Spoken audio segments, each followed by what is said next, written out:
प्रिय साथियों नमस्कार। सीए टीचर एकेडमी में आपका स्वागत है। तो फ्रेंड्स, हम बात करने वाले हैं सी टेट 2022 में जो ईवीएस से जो 15 नंबर के क्वेश्चन पूछे जाते हैं जो थ्योरी से। तो उस थ्योरी के हम अपने चैनल के माध्यम से आप लोगों तक पहुंचा रहे हैं। तो फ्रेंड्स, यदि चैनल पर नए आए तो चैनल को सब्सक्राइब कर लें और बेल आइकन को प्रेस कर लें। और एक ही वीडियो में पर्यावरण के जो 15 नंबर के क्वेश्चन पूछे जाएंगे, एक ही वीडियो में आपको हम प्रोवाइड कर रहे हैं। तो चैनल को सब्सक्राइब करना ना भूलें। तो देखते हैं कि जो सबसे पहला टॉपिक जो है जंतु यानी एनिमल के विषय में हम लोगों को सबसे पहला टॉपिक देखते हैं कि प्रारंभिक स्तर में जीवों का वर्गीकरण कीड़ों, पक्षियों और रेंगने वाले स्तनधारियों के रूप में किया गया। सामूहिक रूप से इन्हें हम जानवर कहते हैं। यानी जानवर किसे कहेंगे? यानी प्रारंभिक स्तर पर जीवों के वर्गीकरण कीड़े हो, पक्षी हो, रेंगने वाले स्तनधारी के रूप में किया गया। सामूहिक रूप ही क्या कहलाता है? जानवर कहते हैं। तो फ्रेंड्स, हम देख लेते हैं आगे जो दिया गया है कि पहला इस जानवर में यानी सबसे पहले हम पक्षियों द्वारा बनाए जाने वाले घोंसले के बारे में हमें पढ़ना है। तो जिसमें से सबसे पहले इंडियन रोबिन बर्ड यानी कलचिड़ी। यानी कलचिड़ी क्या होती है? यह पत्थरों के बीच मुलायम घोंसला बनाती है। यानी दो पत्थरों के बीच में जो कि कलचिड़ी जो होती है, जिसे हम इंडियन रोबिन बर्ड कहते हैं, और यह पत्थरों के बीच में अपना घोंसला बनाती है। टहनी, जड़ें, ऊन, बाल रुई इत्यादि से जो क्या कहते हैं, कलचिड़ी दो पत्थरों के बीच में घोंसला बनाती है। तो इस प्रकार से फिगर को हम देख सकते हैं। और नेक्स्ट आता है पॉइंट कि कौवा। यानी कौवा किस प्रकार के?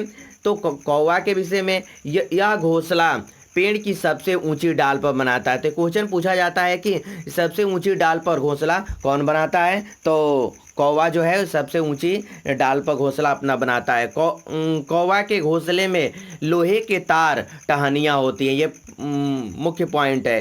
कौवे के घोंसले में कोयल अंडे देती है। यानी मतलब कोयल अपना घोंसला नहीं बनाता है, और कौवे के घोंसले में ही कोयल को क्या क्या करता है? अंडा देता है।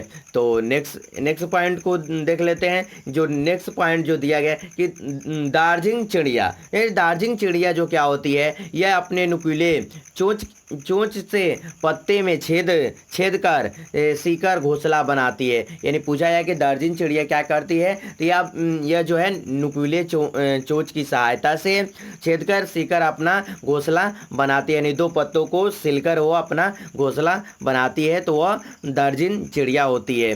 नेक्स्ट पॉइंट जो है कि बीवर पक्षी। यानी बीवर पक्षी क्या होती है? तो बीवर पक्षी जो है, बीवर पक्षी नर घोंसला बनाता है। यानी बीवर पक्षी में नर अपना घोंसला बनाता है और मादा उसी से उसमें चुनती है। यानी मतलब उसी में उसे चुन लेती है बीवर पक्षी। तो इस प्रकार से फिगर को हम देख लेते हैं। और आगे हम देखते हैं कि पाक्ता पक्षी। यानी सभी पक्षियों के विषय में जो है इसी टेट में यहाँ से पक्षियों से एक नंबर के क्वेश्चन जरूर पूछे जाते हैं। तो पाक्ता पक्षी जो होता है कैकट्स कांटों के बीच या मेहंदी के मेड़ पर अपना घोंसला बनाती है। यानी पूछा जाता है कि पाक्ता पक्षी कहाँ अपना घोंसला बनाती है?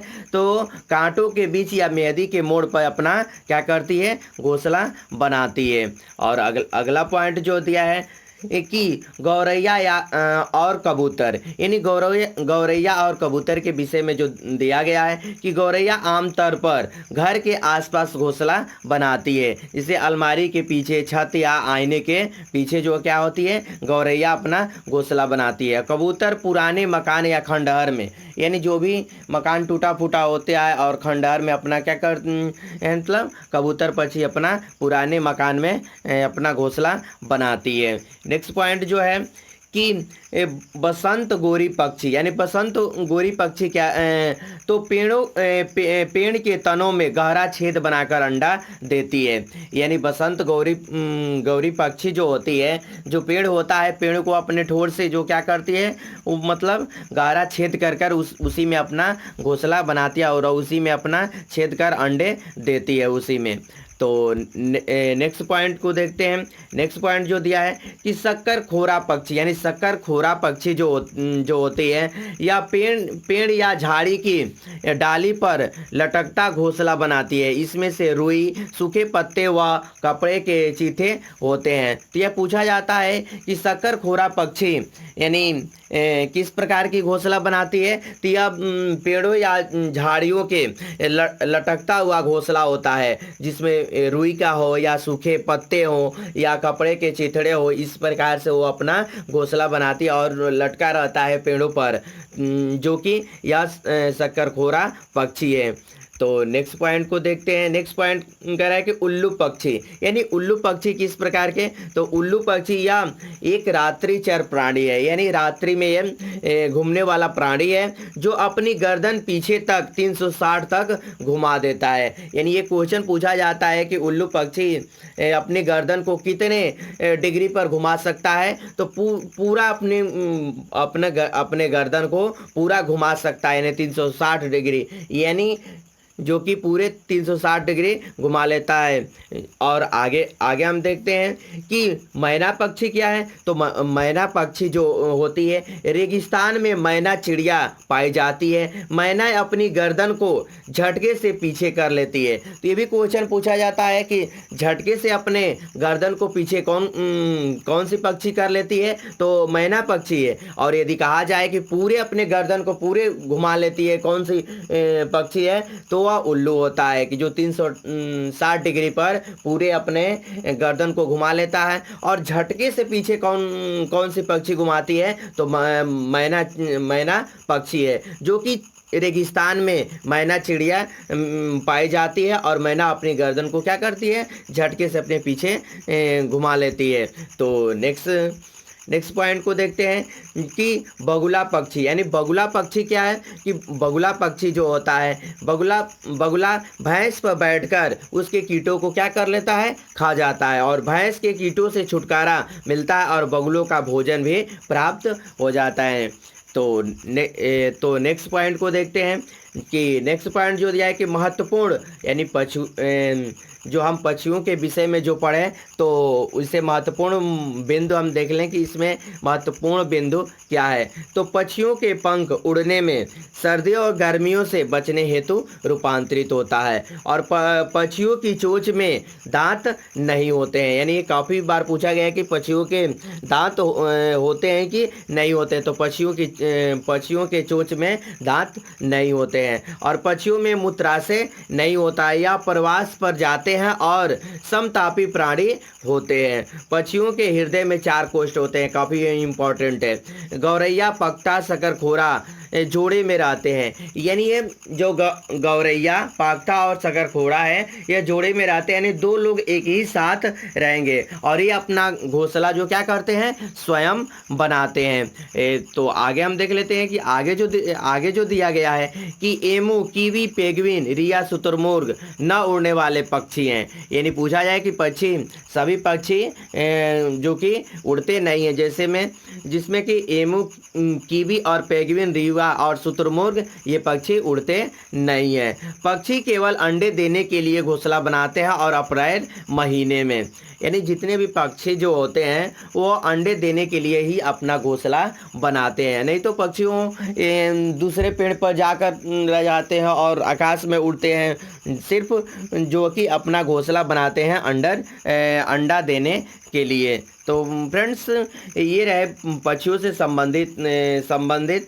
और आगे भी कुछ बिंदु जो दिया गया है कि पक्षियों की हड्डी जो कैसी होती है, खोखला होती है, उनमें हवा भरी होती है। और पक्षियों की एक ही समय में 2 आँखों से 2 अलग अलग दिशाओं में नज़र डाल लेते हैं, यानी 2 दिशाओं के तरफ, मतलब पक्षी एक ही समय में दोनों दिशाओं में 2 अलग अलग नज़र डाल लेते हैं। पक्षी देखने हेतु अपने गर्दन को ज़्यादा घुमाते हैं क्योंकि उनकी आंखें की पुतलियां घूम नहीं सकती है। यानी पक्षी जो हमेशा क्या करते हैं, गर्दन को ही घुमाते हैं, क्योंकि उनकी आंखें जो होती हैं, पक्षियों की आंखें की पुतलियां जो होती हैं वो घूम नहीं पाती हैं।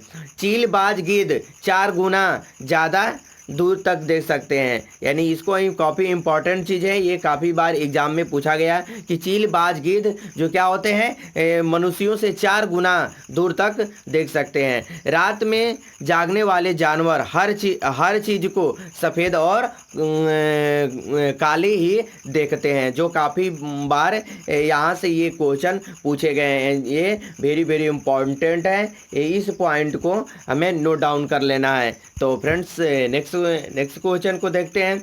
अब आता है जंतु का दूसरा पार्ट।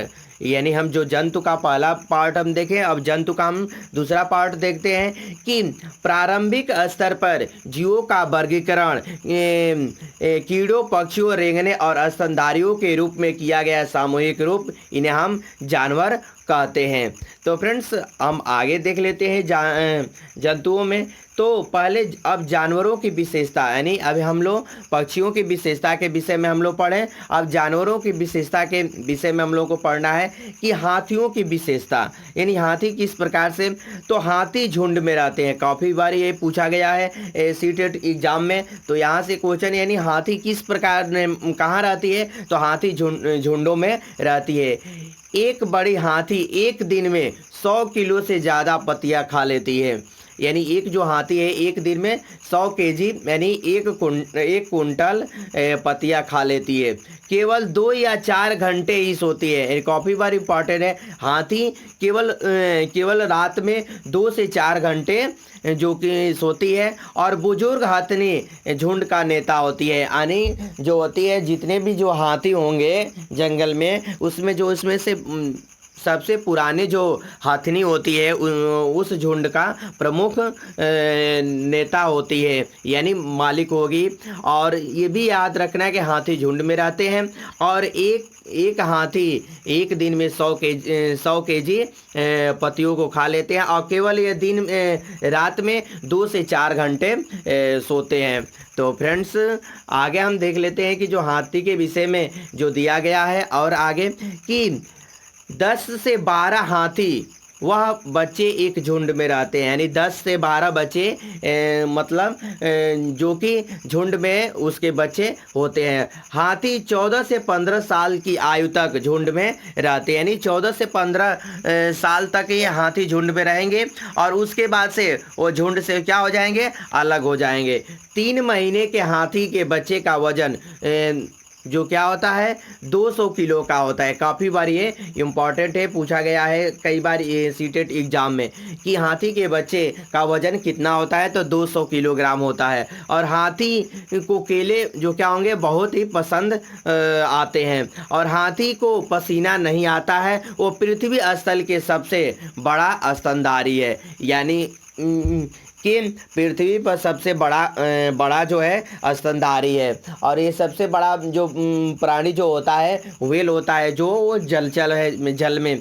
और जो पृथ्वी पर सबसे बड़ा जो है हाथी है, और इसको पसीना नहीं आता है। और हाथी जो क्या करते हैं, केला खाना पसंद करते हैं। तो फ्रेंड्स ये रहे हाथी से संबंधित जो।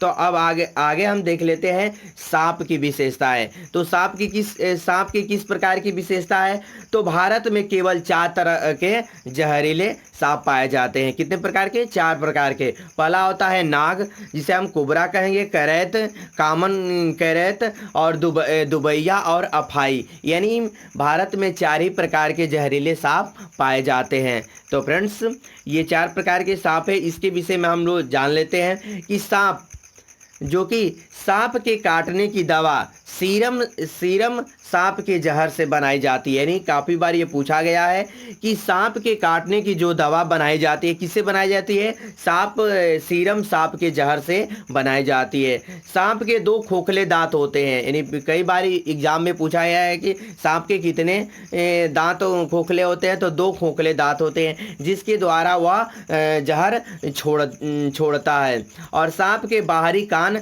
नहीं होते, वो ज़मीन के कंपन के द्वारा ही सुन जाते हैं। और सांप के दांत नुकीले होते हैं, परंतु वह भोजन को चबाता नहीं, अपितु वो क्या कर लेता है, निगलता है। यानी सांप जो होता है, मेढक, चूहा, जो भी चीज़ें को खाता है तो एक ही बार वो निगल लेता है, वो जो क्या है, चबाता नहीं है। और काफ़ी बार यह है कि सांप के कान नहीं होते हैं और नीचे रेंगने के कारण वो कंपन की वजह से वो जान जाते हैं कि कोई आ रहा है या कोई आवाज़ आई। और तो सांप के दो खोखले दांत हैं, काफ़ी बार एग्जाम होता है। और सांप के काटने, ये कई बार पूछा गया कि सांप के काटने की दवा किससे बनाई जाती है, तो सीरम सांप के जहर से बनाई जाती है, यानी सीरम जो होती है उसकी दवा ही बनाई जाती है। जो कि यह हम देख लेते हैं कि आगे हम देखते हैं कि गिलहरी की विशेषता, यानी गिलहरी की किस प्रकार की विशेषता है। तो गिलहरी की विशेषता, गिलहरी के दांत हमेशा बढ़ते रहते हैं लेकिन घिसने और कुतरने से छोटे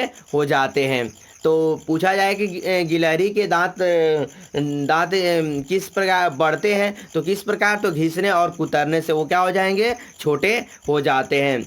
जो कि अब सलाद के विषय में यह काफ़ी इम्पॉर्टेंट ये टॉपिक है, इससे क्वेश्चन हर एग्जाम में पूछा जाता है। तो सलाद जो होता है भालू जैसा जो क्या होता है, जानवर होता है। और ये दिन में मतलब 18 घंटे तक यह सोता है, दिन रात मिलकर या कितने घंटे, 18 घंटे सोता है। या 40 वर्षों तक जीता है। कितने सलाद जो होता है 40 वर्षों के लिए 40 वर्षों तक जीता है। यह अपने पूरे जिंदगी में केवल 4 से 6 पेड़ों की पत्तियां खा पाता है, यानी 4 से 6 पेड़ों तक ही रहता है। यानी मान लो कि उसका जीवन काल एक पेड़ पर लगभग 8 साल होता है। जो है कि सलाद है तो काफ़ी इम्पॉर्टेंट है। सलाद दिन भर में 18 घंटे सोता है और ये 40 वर्षों तक जीता है और कुल 5 से 6 पेड़ों की पत्तियों को ही खा लेता है। तो नेक्स्ट पॉइंट देते हैं बाघ की विशेषता, यानी बाघ के विषय में हमको पढ़ना है। तो बाघ अपने शिकार का सही पता हवा तथा मूंछों के कंपन से वो नाप लेता है। यानी बाघ जो क्या कर लेता है, अपनी मूंछों के कंपन से पता कर लेता है और इससे अंधेरे में रास्ता ढूंढने में मदद मिलती है। यानी उसकी मूंछ से अंधेरे में, और मूत्र बाघ की गंध से दूसरे बाघ को पहचान लेता है। यानी अपने इलाका में जो भी अपने वो मूत्र के गंध के द्वारा पता कर लेता है कि हमारे क्षेत्र में कोई दूसरा बाघ या दूसरा कोई जानवर आया है, उसके द्वारा वो सहायता उसको मिलती है। तो और आगे हम पॉइंट देख लेते हैं कि बाघ की विशेषता में। तो बाघ जो क्या करता है कि बाघ का गर्जना 3 किलोमीटर दूर तक सुनाई देता है और बाघ अंधेरे कमरे में 6 गुना बेहतर देख सकता है। यानी हमने पक्षियों के विषय में हम लोग पढ़े तो उसमें जो कि चील, बाज और गिद्ध जो क्या थे 4 गुना देखते हैं, तो ये 6 गुना अंधेरे में वो बेहतर देख सकता है। और इसकी बाघ की गर्जना जो है 3 किलोमीटर तो क्या होती है, सुनाई देती है। तो नेक्स्ट पॉइंट को देखते हैं कि नेक्स्ट पॉइंट जो है कि रेशम के कीट, यानी रेशम के कीट के विषय में हमें देखना है कि रेशम के कीट अपनी मादा को कई किलोमीटर दूर पहचान लेती है। यानी रेशम की कीट जो होती है कई किलोमीटर दूर होगी तो वह पहचान लेती है।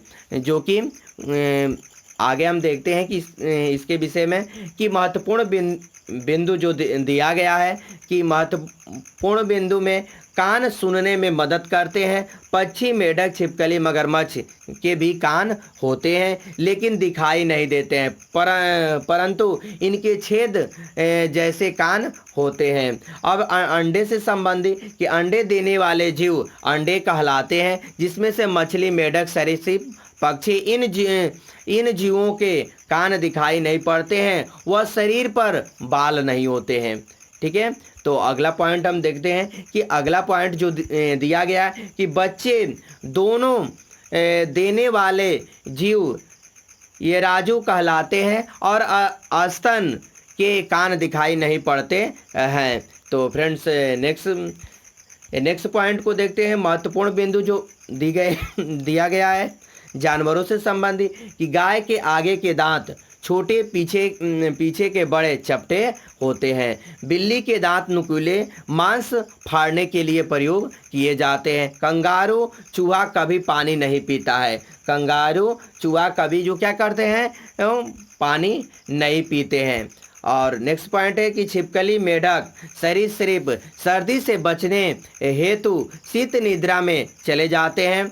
और गाय 4 घंटे, अजगर 18 घंटे, जिराफ 2 घंटे और बिल्ली 12 घंटे, हाथी 4 घंटे, शेर 8 घंटे सोते हैं, जो काफ़ी बार ये पूछा गया है। तो गाय 4 घंटे, अजगर जो क्या हुआ यानी सांप 18 घंटे, जिराफ जो होगा 2 घंटे, बिल्ली 12 घंटे सोती है, हाथी जो है 4 घंटे और शेर जो है 8 घंटे सोता है, जो कि काफ़ी इम्पॉर्टेंट है। आगे हम महत्वपूर्ण बिंदु देख लेते हैं जो सांपों के विषय में, यानी सांप को नाचने वाले को क्या कहा जाता है, तो कालबेलिया कहा जाता है। ये काफ़ी बार पूछा गया है कि सांपों को नाचने वाले को क्या कहा जाएगा, कालबेलिया कहा जाता है। कालबेलिया लोग सांप के डंक के निशान से जान जाते हैं कि सांप ने काटा है। कालबेलिया लोग बेटियों की शादी में सांप के तोहफे के रूप में देते हैं। तो यह काफ़ी इम्पोर्टेंट जो था कि बिंदु थी। तो अब तो फ्रेंड्स, तो ये रहे अति महत्वपूर्ण जो जानवरों और पौधों से विषय में। तो इसका दूसरा पार्ट हम लेके नेक्स्ट अगले वीडियो में आप लोगों को प्रोवाइड करेंगे।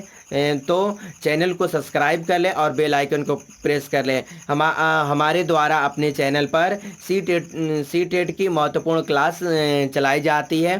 तो चैनल को सब्सक्राइब कर लें और बेल आइकन को प्रेस कर लें। ज़्यादा से ज़्यादा लोगों तक इस वीडियो को शेयर करें।